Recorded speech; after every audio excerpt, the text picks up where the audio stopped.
menggerebek kebun binatang Surabaya, saya sudah memberikan masukan bahwa ada yang lebih besar dari kasus korupsi ini.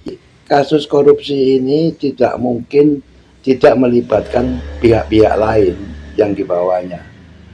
Kejati harus segera memeriksa, dan pihak Kejati coba ditelusuri lebih dalam, banyak proyek-proyek fiktif di kebun.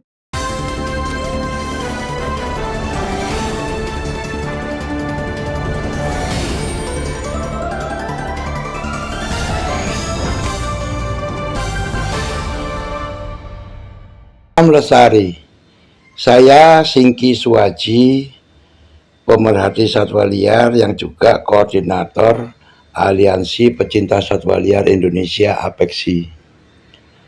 Saya ingin berbagi sedikit tentang kasus korupsi di Kebun Binatang Surabaya KBS yang angkanya mencapai 10,2 miliar yang dilakukan oleh mantan direktur KBS Khoirul Anwar yang menjabat 2 periode. Sebenarnya sejak Kejati menggerebek Kebun Binatang Surabaya, saya sudah memberikan masukan bahwa ada yang lebih besar dari kasus korupsi ini, yaitu kasus penjaraan 420 satwa di KBS tahun 2013. Saya punya dokumennya dan pernah saya kirimkan lewat JNE ke Kejati, tapi nggak ada respon. Itu nilainya triliun kalau kita comparekan dengan uang. Oke, so yang pertama. Yang kedua, Khoirul ini menjabat itu direktur keuangannya kosong, direktur operasionalnya kosong, semua dirangkap oleh Khoirul. Yang saya pertanyakan, Kebun Binatang Surabaya ini punya pengawasnya, Bawas. Apa fungsi Bawas? Hari ini Khoirul itu bukan orang konservasi, tidak paham konservasi, Bawasnya juga bukan orang konservasi. Jadi yang ngawasi sama yang diawasin sama-sama tidak paham konservasi. Akibatnya ya seperti ini. Ini semua ada sebab akibat.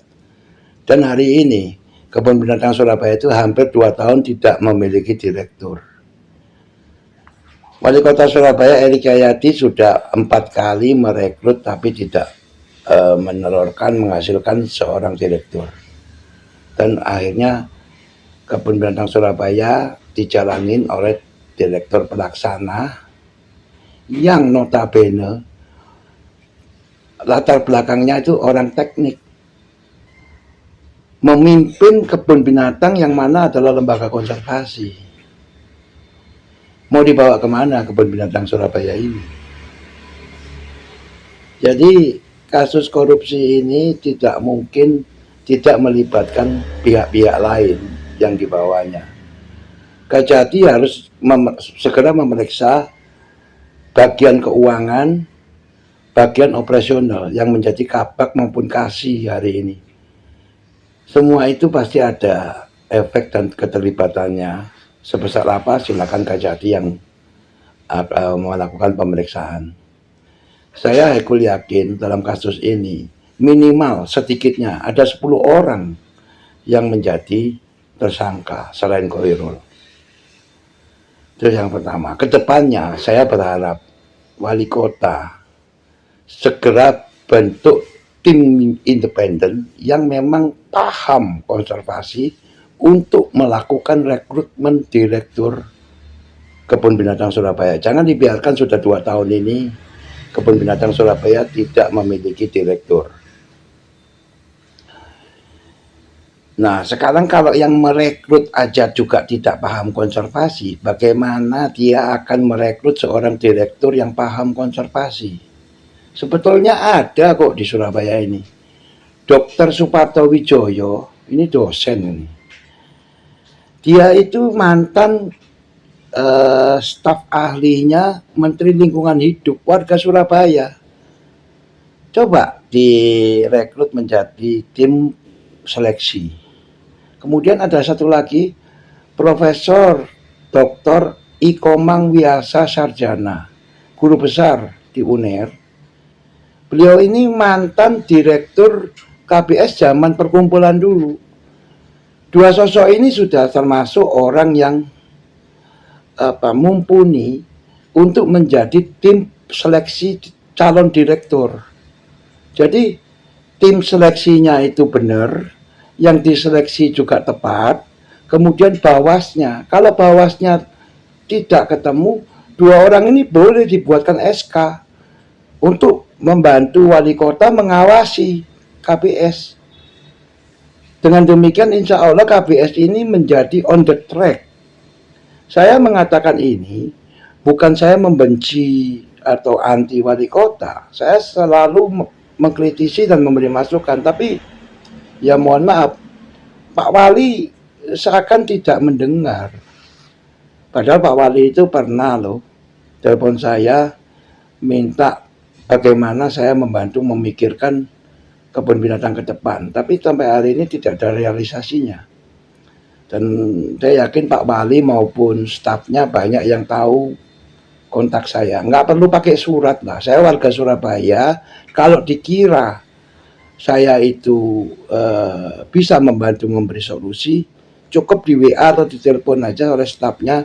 Saya menghadap Pak Wali, memaparkan masukan atau apa. Silakan. Saya siap untuk KBS.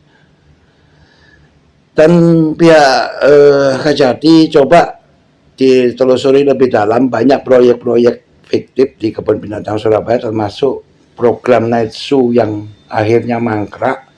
Dari awal saya bilang Night Zoo itu tidak bermanfaat dan jangan dipaksakan, dan akhirnya memang tidak berhasil kan. Nah di situ berapa besar uang yang dikeluarkan untuk itu dan berapa yang dikorupsi. Saya rasa itu sedikit paparan saya lewat kesempatan ini akan tetap mengkritisi tentang kebijaksanaan kebun binatang Surabaya. Ke depan kalau memang Pak Wali ingin kebun binatang Surabaya on the track, coba bentuk siapa tim yang berhak merekrut direktur kebun binatang Surabaya dan segera rekrut direktur. Sudah hampir 2 tahun kebun binatang Surabaya tidak memiliki direktur. Kemudian tunjuk bawas yang memang berkompeten. Nah setelah itu baru internal KBS dibenahin manajemennya. Siapa yang layak menjadi kabak maupun kasih. Dan hari ini kebun binatang Surabaya itu ada sekitar 200 lebih karyawan. Menurut saya itu terlalu gemuk. Kebun binatang Surabaya itu maksimal cukup 100 orang. Bahkan kalau mau lebih ekstrim 80 orang aja sudah bagus. Tapi kerjanya maksimal dan orang-orangnya berkompeten. Kalau sekarang ini kan saya lihat seperti apa ya kebun binatang Surabaya ini. Sungguh memprihatinkan lah. Ini lembaga konservasi. Jadi bukan taman rekreasi atau bukan semacam PD pasar yang bisa menunjuk orang asal-asalan. Itu dari saya. Salam lestari.